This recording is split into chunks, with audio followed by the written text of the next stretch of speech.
जिस उपदेश से राम जी को राजकुमार भगवान राम बने, वो उपदेश आप सुन रहे हैं। कितना ऊंचा ग्रंथ है। इसको वाल्मीकि रामायण भी बोलते, योग वशिष्ठ महारामायण भी बोलते। राम तीर्थ ने इसी का बार बार अध्ययन किया था। ये आप भी शांत हो जाएंगे परमात्मा में, और दूसरों को भी शांति देने की क्षमता देने वाला ये सदग्रंथ है। इसको वेदांत का सिद्धांत ग्रंथ बोलते हैं। दूसरे होते प्रक्रिया ग्रंथ। ये करके फिर कब वो आचार्य बनो तब समझो। ये तो थोड़ा पढ़ो और फिर वही सिद्धांत की बात। तो बार बार योग वशिष्ठ महारामायण विचारने योग। ओम श्री सद्गुरु परमात्मा ने नमः। श्री वशिष्ठ जी बोले, हे रामचंद्र जी, सत्संग रूपी वृक्ष से विवेक रूपी फल उत्पन्न होता है और उस विवेक रूपी फल से समता रूपी अमृत स्रवता है। उससे मन निर्द्वंद्व और सर्व कामनाओं से रहित निरुपद्रव होता है। मन की चपलता शोक और अनर्थ का कारण है। मन के अचल हुए सब शांत हो जाता है। शास्त्र के अर्थ धारने से संदेह नष्ट हो जाता है और नाना प्रकार की कल्पना जाल शांत हो जाती है। इससे जीवन मुक्त अलेप होता है। संसार का कोई क्षोभ उसको स्पर्श नहीं करता। वह निरीक्षित, निरुपस्थित, निर्लेप, निर्दुख होता है। शोक से रहित हुआ चित्त जड़ ग्रंथि से मुक्त और परमानंद स्वरूप होता है। तृष्णा रूपी सूत्र के जाल से जो पुरुष निकल गया है वही शूरमा है, और जिस पुरुष ने तृष्णा नष्ट नहीं की वह अनेक जन्म दुख में भ्रमता है। हे रामचंद्र जी, जैसे भले नौकर स्वामी के निमित्त रण में शरीर को तृणवत त्यागते हैं और उससे स्वामी की जय होती है, पर जो दुष्ट है वे नहीं त्यागते, उससे दुखी होते हैं, तैसे ही मन का उदय होना जीवों के दुख का कारण है और मन का नष्ट होना सुखदायक है। ज्ञानवान का मन नष्ट हो जाता है, अज्ञानी का वृद्धि होता है। संपूर्ण जगत चक्र मनुमात्र है। यह पर्वत मंडल स्थावर जंगम रूप जो कुछ जगत दिखता है वह सब मन रूप है। मन किसको कहते हैं वह भी सुनो। चिन्मात्र शुद्ध कला में जो चित्त कला का फुरना हुआ है वही संवेदन संकल्प विकल्प से मलिन मिलकर मलिन हुआ है और स्वरूप विस्मरण हो गया है, उसी का नाम मन है। वही मन वासना से संसार भागी होता है। जब चित्त संवेदन दृश्य से मिलता है तब उसे तन्मय होकर चित्त संवित का नाम जीव होता है, और वही जीव दृश्य वेग से मिलके संसार दशा में चला जाता है और अनेक विस्तार को प्राप्त होता है। ओम श्री सद्गुरुदेव नमः। वशिष्ठ जी बोले, हे राम जी, संवेदन से जब अहंकार फूटता है तब विश्व भासित होता है। जैसे स्वप्न में जो कुछ बनता है वह अपने स्वरूप से भिन्न देख पड़ता है और उसी में राग द्वेष होता है, पर जागने पर और कुछ नहीं, सब कल्पना ही थी। वैसे ही जब संवेदन उठ गया तब सब विश्व आप अपना रूप हो जाता है। अहंकार होना ही विश्व है। जब अहंकार नष्ट हुआ तब ये सब शब्द अर्थ की मैं दुखी हूँ, मैं सुखी हूँ, मैं ये नरक है, ये स्वर्ग है, परमार्थ सत्ता में ही फुर्त है। सबका अधिष्ठान आत्मा है। इससे सब आत्म स्वरूप है। आत्मा दृश्य से रहित दृष्टा है, ज्ञेय से रहित ज्ञाता है और निर्बोध बोध है। इच्छा से रहित इच्छा है। अद्वैत और नाना तत्व भी वही है। निराकार और आकार भी वही है। वह अक्रिय है, सब क्रिया भी करता है। आत्मवेत्य ऐसे आत्मज्ञान को पाकर विचरते हैं, उन्हें जगत का किंचित भी भान नहीं होता। जैसे स्वर्ण के भूषण या जल के तरंग होते हैं, वैसे ही विश्व उसको आत्मस्वरूप भासित होता है। ऐसे जानकर वे सब चेष्टा करते हैं। जैसे काठ की पुतली में संवेदना नहीं उठती, वैसे ही उनको जगत में सत्यता नहीं प्रतीत होती है, क्योंकि वे निरंकार हो जाते हैं। हे ऋषि, जैसे स्वर्ण में भूषण बन जाते हैं, वैसे ही आत्मा में भी विश्व उपजा है। सो अहंकार से उपजा है। इससे इसके अभाव की भावना करो, निरंकार होकर चेष्टा करो। जैसे पालने में बालक के अंग स्वाभाविक हिलते हैं, वैसे ही ज्ञानी की निर्वित चेष्टा होती है। हे ऋषि, जब तू इस मेरे उपदेश को हृदय में धारण करेगा, तब सुख से सहज में ही आत्मपद की प्राप्ति होगी और ये विश्व भी आत्मरूप हो भासित होगा। ओम श्री सद्गुरु परमात्मने नमः। श्री राम जी बोले, हे मुनीश्वर, यह जो नाना प्रकार के सुंदर पदार्थ भासते हैं, वह सब नाश रूप है। उनकी आस्था मूर्ख करते हैं। यह तो मन की कल्पना से रचे हुए हैं। उनमें से मैं किसकी आस्था करूं? हे मुनीश्वर, अज्ञानी जीव का जीना व्यर्थ है, क्योंकि जीने से उनका कुछ अर्थ सिद्ध नहीं होता। जब कुमार अवस्था होती है, तब बुद्धि मूढ़ होती है, उसमें कुछ विचार नहीं होता। जब युवावस्था आती है, तब काम, क्रोध आदि विकार उत्पन्न होते हैं। यह सदा ढांपे रहते हैं। जैसे जाल में पक्षी बंध जाता है और आकाश मार्ग को नहीं देख सकता, वैसे ही काम, क्रोध आदि से ढका हुआ जीव विचार मार्ग को नहीं देख सकता।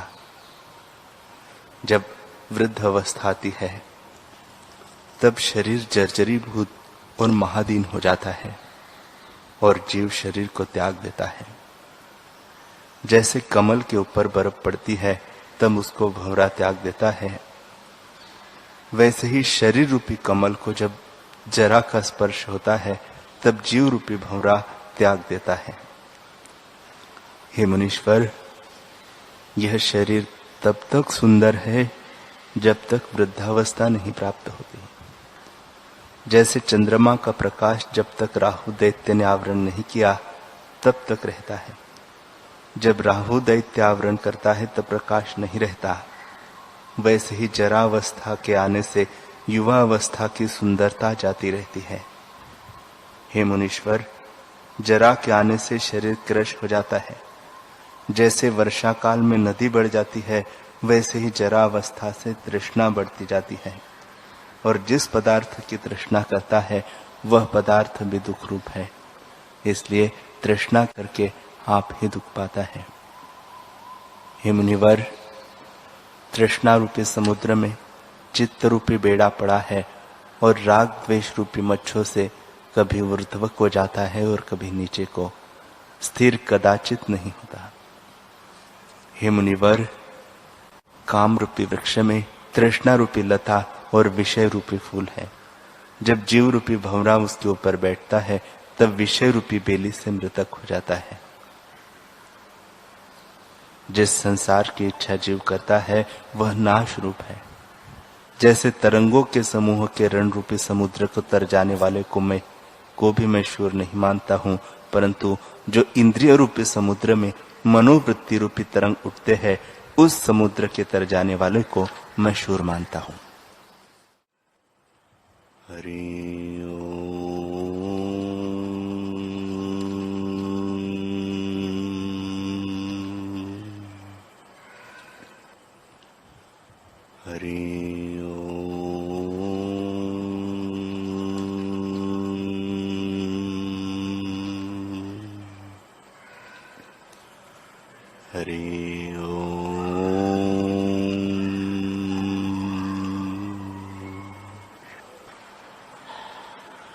गुरुर्ब्रह्मा गुरुर्विष्णु गुरुर्देवो महेश्वरः गुरुर्साक्षात् परब्रह्म तस्मै श्री गुरवे नमः।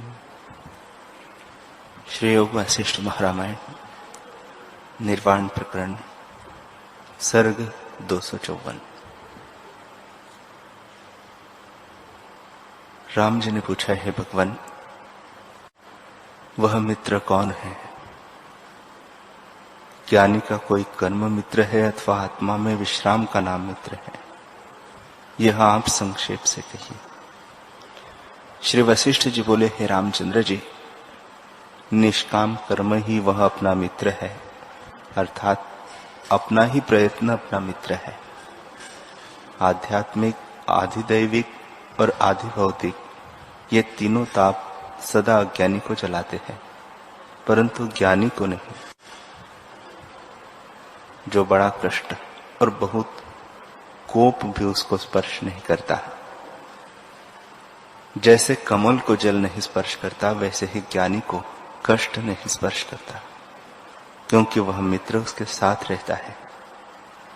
जैसे बालक का मित्र बालक होता है, सो बड़े होने पर भी उसका हितु होता है, वैसे चिरकाल से ज्ञानवान ने जो अभ्यास किया है वही उसका मित्र होकर साथ देता है और दुष्ट क्रिया की ओर उसे नहीं प्रवृत्त होने देता, शुभ कर्म की ओर ही प्रवृत्त करता है। जैसे पिता पुत्र को अशुभ की ओर से बरचकर शुभ की ओर लगाता है, वैसे ही विचार रूपी मित्र उसको तृष्णा से वर्जन करता है और आत्मा की ओर लगाता है। वह राग द्वेष रूपी अग्नि से निकालकर समता रूपी शीतलता उसे देता है। ऐसा विचार रूपी उसका मित्र उसे सब दुख क्लेश आदि से उबार ले जाता है, जैसे मल्लाह नदी के पार ले जाता है। हे रामचंद्र जी, विचार रूपी मित्र बहुत सुंदर है, शांत रूप है। वह सब मल को जलाने वाली अग्नि है। जैसे अग्नि स्वर्ण के मैल को जलाकर उसे निर्मल बनाती है, वैसे ही विचार रूपी अग्नि राग द्वेष रूपी मल को जलाती है। जब विचार रूपी मित्र आता है तब स्वाभाविक चेष्टा निर्मल हो जाती है और वह वेदोक्त मार्ग में विचरता है। तब सब कोई उसको देखकर प्रसन्न होते हैं और दया, कोमलता, अमान और अक्रोध आदि गुण उसे प्राप्त होते हैं। जैसे तिलों में तेल, फूलों में सुगंध और अग्नि में गर्मी रहती है, वैसे ही विचार में शुभ आचार रहते। विचार रूपी मित्र शूर है। जो कोई शत्रु होता है उसको वह पहले मारता है और अज्ञान रूपी शत्रु का नाश करता है, जैसे सूर्य तम का नाश करता है। फिर वह दीपक के प्रकाश सा साथ होता है, विषय भोग रूपी अंधे कूप में गिरने नहीं देता और सब ओर से रक्षा करता है। जिस ओर वह पुरुष जाता है उस ओर सबको प्रसन्नता होती है। हे रामचंद्र जी, उसकी वाणी कोमल, मधुर और स्निग्ध होती है। वह उदाराशय, क्षोभ से रहित होकर लोगों का उपकार करता है और वाणी से सबको प्रसन्न रखता है। वह सौहार्द, शांति और परमार्थ का कारण है। हे रामचंद्र जी, वचन तो उसके प्रसन्नता के लिए होते हैं और वह आप भी प्रसन्न रहता है। जैसे पतिव्रता स्त्री अपने भर्ता को सदा प्रसन्न रखती है, वैसे ही विचार रूपी मित्र उसको सदा प्रसन्न रखता है और शुभ आचार में चलाता है। दान, तप, यज्ञादिक शुभ कर्म वह आप भी करता है और लोगों से भी कराता है। जब अंतःकरण में विवेक रूपी मंत्री आता है, तब वह अपने परिवार को भी साथ ले आता है। राम जी ने पूछा, है भगवान, उसका परिवार कौन है? उसका स्वरूप और आचार क्या है? संक्षेप से कहिए। श्री वशिष्ठ जी बोले, हे रामचंद्र जी, स्नान, दान, तपस्या और ध्यान, ये चारों उसके बेटे हैं। स्नान यह है कि सदा पवित्र रहे, यथा योग्य और यथा शक्ति दान करे, यह दान है। बाहर की वृत्ति को भीतर स्थित करने का नाम तप और आत्मा में चित्त वृत्ति लगाने का नाम ध्यान है। ये चारों उसके बेटे हैं। ये आत्मदर्शी है, परंतु वृत्ति को सदा स्वाभाविक अंतर्मुख करके व्यवहार करते हैं। मुदिता उसकी स्त्री है। सदा प्रसन्न रहने का नाम मुदिता है, जो वंदनीय है। जैसे द्वितीया के चंद्रमा की रेखा को देखकर सब प्रसन्न होते हैं और नमस्कार करते हैं, मुदिता रूपी स्त्री के साथ करुणा और दया नाम की एक सहेली रहती है। समता रूपी द्वारपालों की द्वारपालनी सम्मुख खड़ी रहती है। जब विवेक राजा अंतःपुर में आता है, तब वह सम्मुख होकर सब स्थान दिखाती है और सदा साथ रहती है। जिस ओर राजा देखता है, उस ओर समता ही देख पड़ती है, जो आनंद उपजाने वाली है। वह धैर्य और धर्म नाम के दो पुत्र साथ लेकर पुरी में विचरती है, और जिस ओर राजा भेजता है, उस ओर उन्हें लिए फिरती है। जब राजा सवार होकर चलता है, तब वह समता रूपी वाहन पर चढ़कर राजा के साथ जाती है। जब राजा विषय रूपी पांचों शत्रुओं से लड़ाई करता है, तब धैर्य और संतोष मंत्री मंत्र देते हैं और विचार रूपी बाण से उनको नष्ट करते हैं। हे रामचंद्र जी, विचार सदा उसके संग रहता है और सब कार्य करता है। यह चेष्टा उसकी स्वाभाविक होती है। वह आप सदा अमान रहता है। उसको कर्तृत्व भोक्तृत्व का अभिमान नहीं फुरता। जैसे कागज पर लिखी मूर्ति अभिमान से रहित होती है, वैसे ही वह भी अभिमान से रहित है और परमार्थ निरूपण से रहित निरर्थक वचन नहीं बोलता। जैसे पत्थर कुछ नहीं कहता सुनता। जिस क्रिया का शास्त्रों और लोगों ने निषेध किया है, उसे नहीं करता। जैसे शव कुछ क्रिया नहीं करता, वैसे ही उसको क्रिया का उत्थान नहीं होता। जहां ज्ञानियों और जिज्ञासुओं की सभा होती है, वहां वह शेषनाग और बृहस्पति की तरह परमार्थ का निरूपण करता है। सावधानता इत्यादि शुभ क्रियाएं उसमें स्वाभाविक होती है। जैसे सूर्य, चंद्रमा और अग्नि में प्रकाश स्वाभाविक होता है, वैसे ही उसमें शुभ क्रियाएं स्वाभाविक होती है। श्री वशिष्ठ जी बोले, हे रामचंद्र जी, यह जगत वास्तव में ज्ञान स्वरूप और आत्मसत्ता का चमत्कार है और कुछ बना नहीं। ब्रह्म सत्ता ही फुरने से इस प्रकार होकर भासित होती है। इसका कारण भी कोई नहीं। जब महाप्रलय था, तब शब्द अर्थ द्वैत कुछ न था। उस अद्वैत सत्ता से जगत प्रकट हुआ है। जैसे बीज से वृक्ष उत्पन्न होता है, वह बीज भी जगत का कोई न था। तो किस कारण से वह उत्पन्न हुआ? तो कारण न था। इससे अब भी जगत को महाप्रलय रूप ही जानो। हे रामचंद्र जी, न कोई पृथ्वी आदि तत्व है, न जगत है, न आभास है, न सृष्टि है। जैसे आकाश के फूलों में सुगंध नहीं होती, वैसे ही इनका होना भी नहीं है। केवल स्वच्छ ब्रह्म सत्ता अपने आप में स्थित है। रूप, इंद्रिया और मन भी ब्रह्म स्वरूप है। जैसे स्वप्न में अपना अनुभव है और मन ही नाना प्रकार का जगत और इंद्रिया होकर दिखता है और कुछ नहीं, वैसे ही यह जगत भी वही रूप है। हे रामचंद्र जी, सब जगत आत्मरूप है। जैसे कारण बिना आकाश में दूसरा चंद्रमा दिखता है, सो वास्तव में है नहीं, वैसे यह जगत आत्मा का आभास है। और जिसमें यह आभास प्रकट हुआ है वह अधिष्ठान ब्रह्म सत्ता है।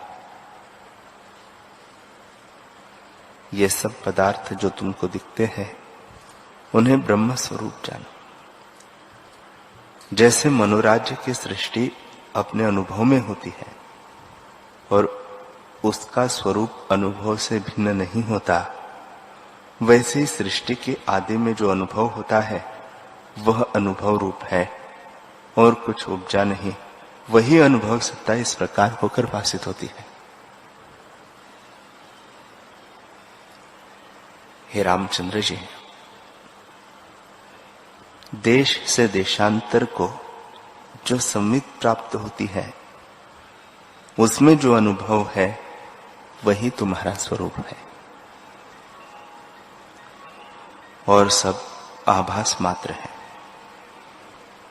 जागृत देश को त्याग कर जो स्वप्न शरीर के साथ नहीं मिली और जागृत स्वप्न देश के मध्य में जो ब्रह्म सत्ता है वही तुम्हारा स्वरूप है।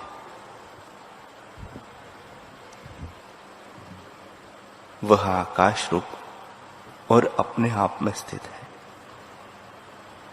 जागृत जगत जो दिखता है वह भी उसी का स्वभाव है। जैसे रत्नों का स्वभाव चमकना है, अग्नि का स्वभाव उष्णता है, जल का स्वभाव द्रव है और पवन का स्वभाव चलना है, वैसे ही ब्रह्म का स्वभाव जगत है। जैसे सूर्य की किरणों में जल दिखता है वैसे ही आत्मा में जगत दिखता है। हे रामचंद्र जी, यह आश्चर्य है कि अज्ञानी सत्य को असत्य और असत्य को सत्य जानते हैं।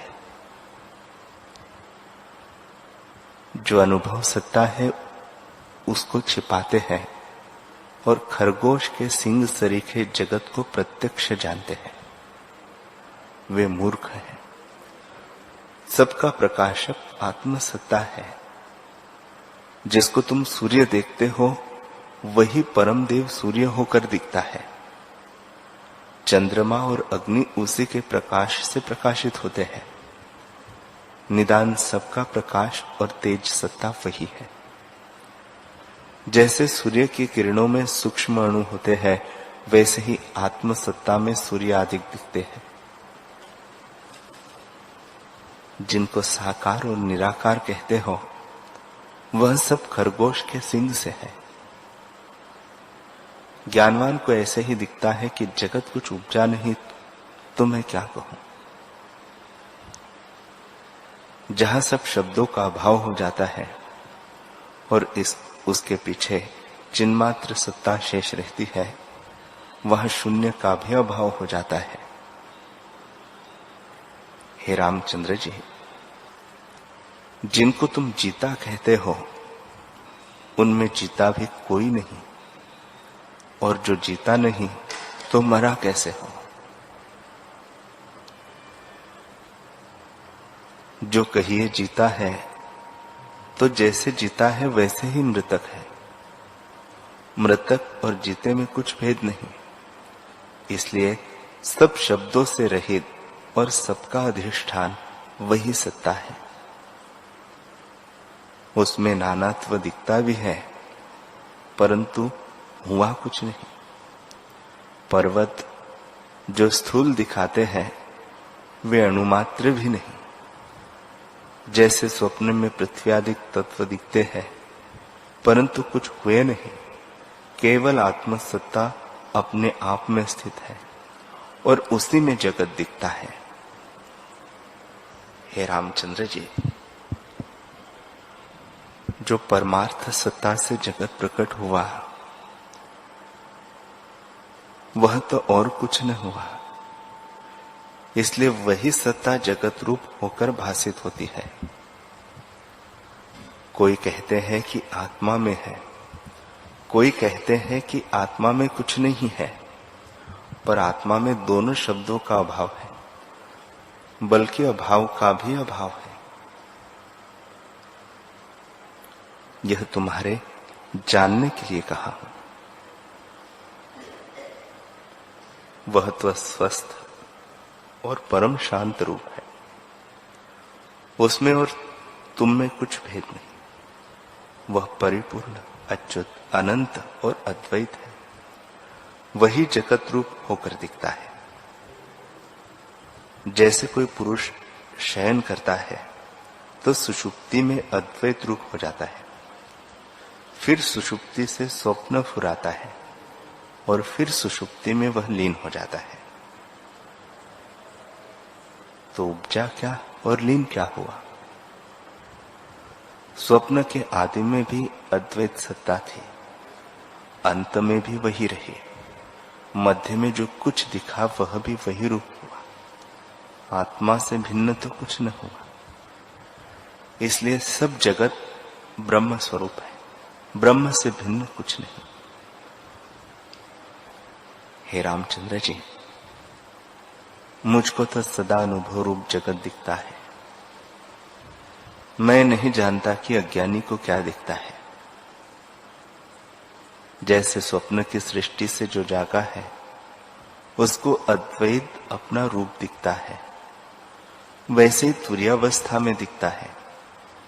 तुर्य और जागृत में भेद कुछ नहीं। जागृत ही तुर्य का नाम है और जागृत तुर्य रूप है। बल्कि यह भी क्या कहना है, सभी अवस्थाएं तुर्य रूप है।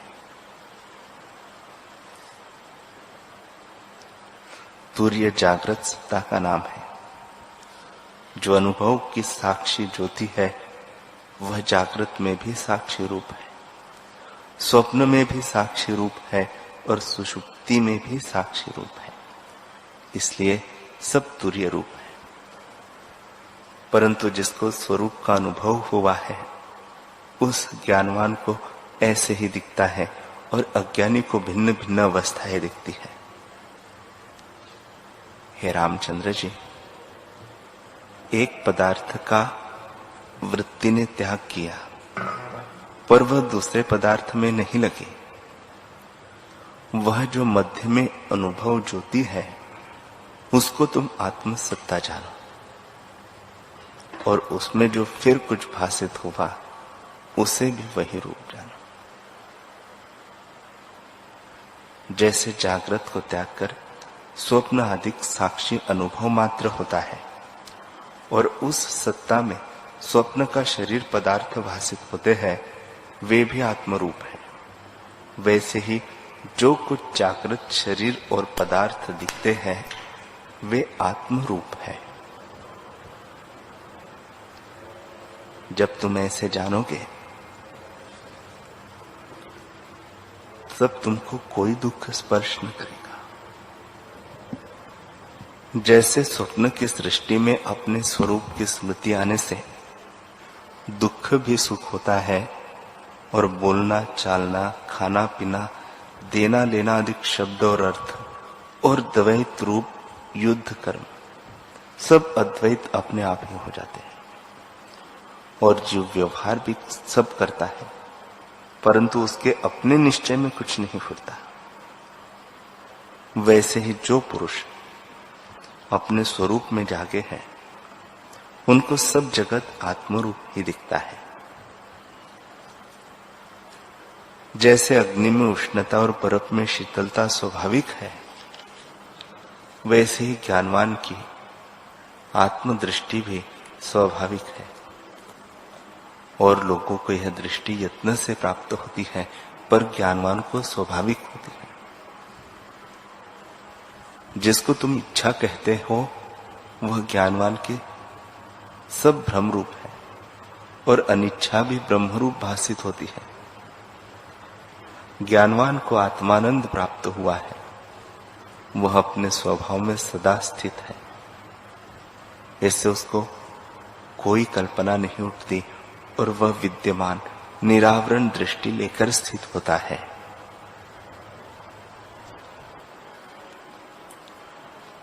श्री वशिष्ठ जी बोले, हे रामचंद्र जी, जैसे स्वप्न में जो पृथ्वी आदि पदार्थ दिखते हैं वे अविद्यमान है, कुछ है नहीं, वैसे ही पितामह आदि ब्रह्मा को भी आकाश रूप जानो, वह भी कुछ है नहीं, अर्थात आत्म सत्ता से भिन्न कुछ भी नहीं।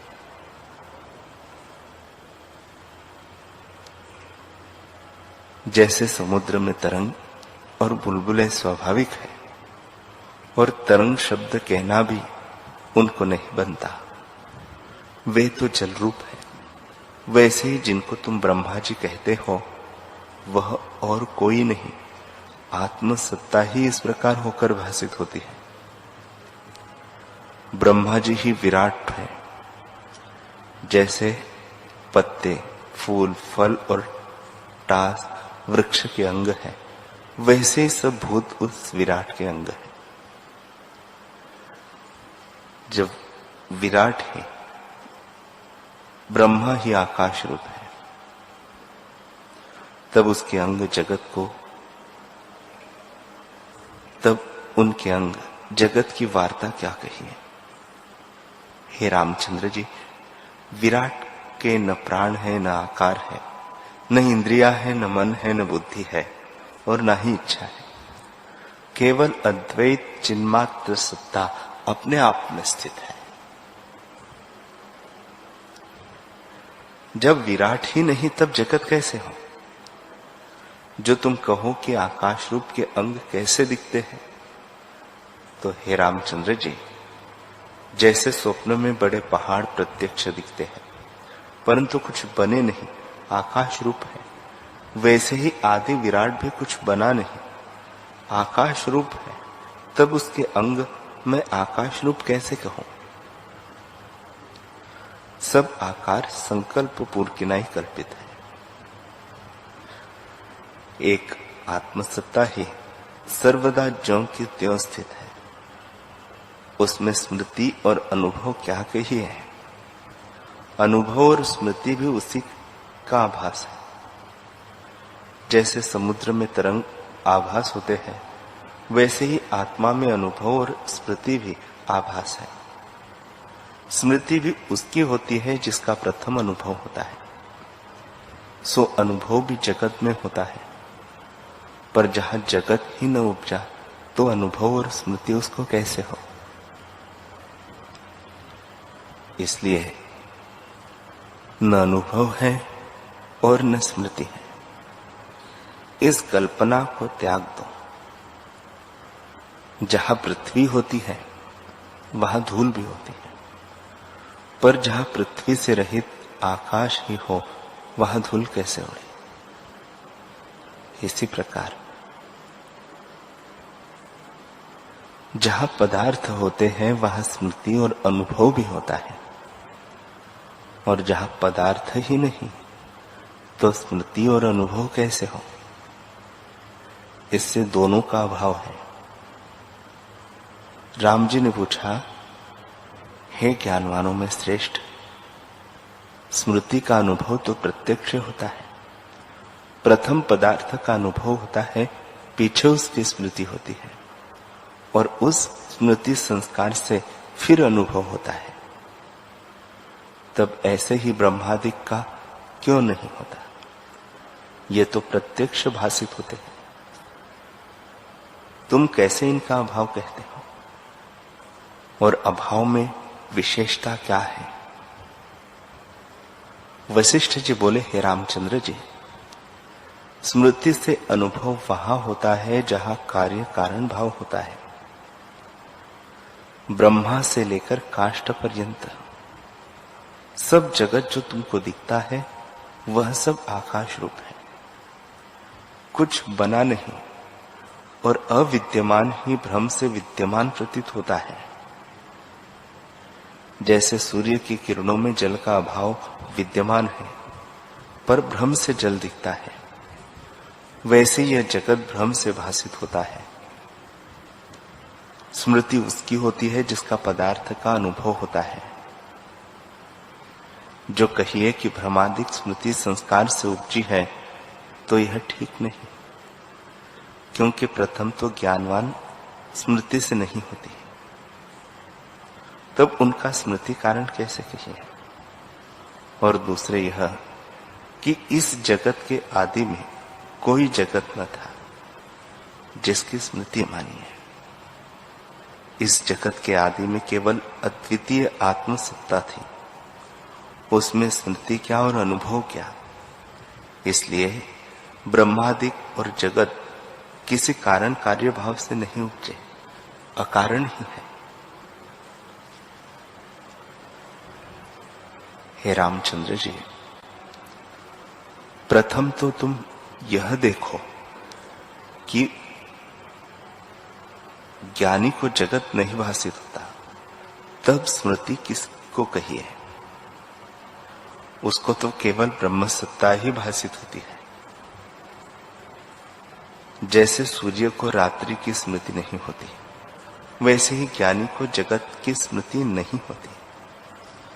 मेरे निश्चय में तो यह है कि जगत न हुआ है और न आगे होगा।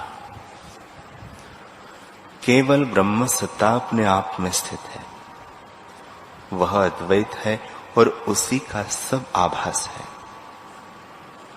जो आभास को सत्य जानते हो तो स्मृति को भी सत्य जानो, और जो आभास को असत्य जानते हो तो स्मृति को भी तुम असत्य जानो।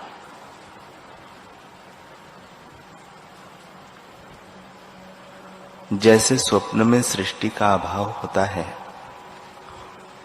और उसमें अनुभव और स्मृति होती है, पर जागने से सृष्टि के अनुभव और स्मृति का अभाव हो जाता है, वैसे ही अद्वैत परमात्मा सत्ता की जागृत में अनुभव और स्मृति का अभाव है। उसमें जगत कुछ बना नहीं।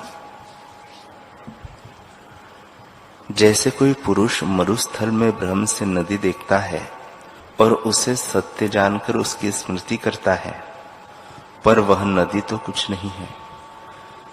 जब नदी ही असत्य है तो उसकी स्मृति कैसे सत्य हो। वैसे ही अज्ञानी के निश्चय में जो जगत भासित हुआ है, वह जगत ही जब असत्य है तो उसकी स्मृति और अनुभव कैसे हो। ज्ञानवान के निश्चय में ऐसे ही भासित होता है। हे रामचंद्र जी, स्मृति पदार्थ की होती है, पर पदार्थ कोई नहीं, सब ब्रह्म ही अपने आप में स्थित है। और जैसा जैसा उनमें फुरना होता है, वैसे ही होकर वे भासित होते हैं, परंतु और कुछ वस्तु नहीं। जैसे वायु चलता भी है और ठहरता भी है, पर चलने और ठहर में वायु को कुछ भेद नहीं। वैसे ही ज्ञानवान को जगत के फुरने या न फुरने में ब्रह्म सत्ता अभेद भासती है और कारण कार्य नहीं भासित होता। जैसे पत्ते, टहनी, फूल और फल सब वृक्ष के अंग है, वैसे ही जगत आत्मा के अंग है। आत्मा में प्रकट होते हैं और फिर आत्मा ही में लीन भी होते हैं, भिन्न कुछ नहीं। जब चित्त में स्वभाव जगता है तब जगत होकर भासित होता है। कुछ आरंभ और परिणाम से नहीं होता, आभास मात्र है। जैसे घटपट आदि आत्मा का आभास है, वैसे ही स्मृति भी आभास है। स्मृति भी जगत में उदय हुई है। जब जगत ही असत्य है तो स्मृति कैसे सत्य हो। जो यथार्थदर्शी है उनको सब ब्रह्म रूप दिखता है। मुझको न कुछ मोक्ष का उपाय दिखता है और न इसका कोई अधिकारी दिखता है। मेरे निश्चय में अद्वैत ब्रह्म सत्ता ही भासित होती है। जैसे नट स्वांग भरता है, पर सब स्वांगों को आभास मात्र जानता है, किसी को सत्य नहीं जानता, पर उससे भिन्न कुछ होता नहीं। वैसे ही मुझको ब्रह्म से भिन्न कुछ नहीं भासित होता। अज्ञानी के निश्चय को हम नहीं जानते। जिस प्रकार उसके लिए जगत शब्द है, उस निश्चय को कोई नहीं जानता। मेरे निश्चय में सब चिन्मात्र है। अज्ञानी को जगत द्वैतरूप दिखता है और उसे विपर्य भावना होती है, और ज्ञानवान को चिन्मात्र से भिन्न कुछ नहीं भासित होता। जैसे स्वप्न की सृष्टि अपने अनुभव में स्थित होती है और उसका अधिष्ठान अनुभव सत्ता है, परंतु निद्रा दोष से भिन्न भिन्न भासित होती है, वैसे ही अज्ञानी को जगत भिन्न भिन्न लगता है, पर जो जागे हुए ज्ञानवान है उनको भिन्न कुछ नहीं भासित होता। उनको न अविद्या, न मूर्खता और न मोह भासित होता है। उन्हें सब अपना रूप ब्रह्म स्वरूप ही दिखता है। जहां कुछ दूसरी वस्तु नहीं बनी, वह स्मृति और अनुभव किसका कहिए, यह सभी कल्पना मिथ्या है। हरि ओम।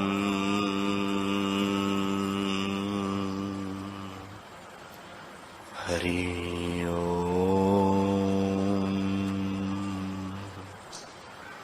ओम सहना भवतु सहनो भुनक्तु सह वीर्यं करवावहै तेजस्विनावधीतमस्तु मा विद्विषावहै। ओम शांति शांति शांति। श्री सद्गुरुदेव भगवान की